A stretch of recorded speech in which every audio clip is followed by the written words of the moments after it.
கோவை ஆரியஸ்புரம் பகுதியில் ஷிங்க் எனும் premium cricket விளையாட்டு உபகரணங்கள் விற்பனை செய்யும் அங்காடி திறப்பு விழா நிகழ்ச்சி நடைபெற்றது. இந்திய வருமான வரித்துறை அதிகாரியும் ஜிஎஸ்டி நுண்ணறிவு பிரிவு துணை இயக்குநருமான பிரபாகரன் ரிப்பன் வெட்டி திறந்து வைத்தார். கோவை ஆரியஸ்புரம் பகுதியில் கிரிக்கெட் ரசிகர்கள் மற்றும் வீரர்களுக்காக உருவாக்கப்பட்ட பிரீமியம் கிரிக்கெட் கட்டையான ஷிங்க் எனும் அங்காடியின் திறப்பு விழா நிகழ்ச்சி நடைபெற்றது.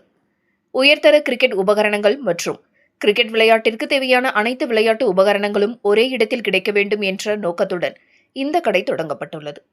இந்த திறப்பு விழா நிகழ்ச்சியில் இந்திய வருமான வரித்துறை அதிகாரியும் ஜிஎஸ்டி நுண்ணறிவு பிரிவு துணை இயக்குநருமான பிரபாகரன், கோவை மாவட்ட கிரிக்கெட் சங்க செயலாளர் சந்திரமௌலி ஆகியோர் சிறப்பு விருந்தினர்களாக கலந்து கொண்டு ரிப்பன் வெட்டியும் குத்துவிளக்கு ஏற்றி வைத்தும் திறந்து வைத்தனர்.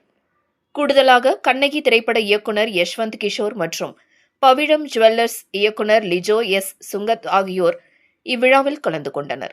மேலும் இந்நிகழ்ச்சியில் பாண்டியன் ஸ்டோர்ஸ் தொடரில் நடித்த நடிகை ஷாலினி பங்கேற்று வாழ்த்துக்கள் தெரிவித்தார். மேலும் இந்த கடை குறித்து கடையின் உரிமையாளர் கூறியதாவது: அனைத்து தரப்பு கிரிக்கெட் வீரர்களுக்கும் தேவையான அனைத்து உயர்தர கிரிக்கெட் விளையாட்டு உபகரணங்களை வழங்கும் ஒரு மையமாக உருவாக்கப்பட்டுள்ளதாகவும், மேலும் இக்கடையானது ஆரியஸ்புரத்தில் அமைந்துள்ளதால் அனுபவம் வாய்ந்த கிரிக்கெட் வீரர்களை ஈர்க்கும் என எதிர்பார்க்கப்படுகிறது என கூறினார். கோவை மாநகர விளையாட்டு வீரர்களின் திறன்களை வெளிப்படுத்தவும் கிரிக்கெட் விளையாட்டின் வளர்ச்சிக்கு மேலும் ஒரு முக்கிய கட்டமாக ஷிங்க் விளங்கும் என தெரிவித்தார்.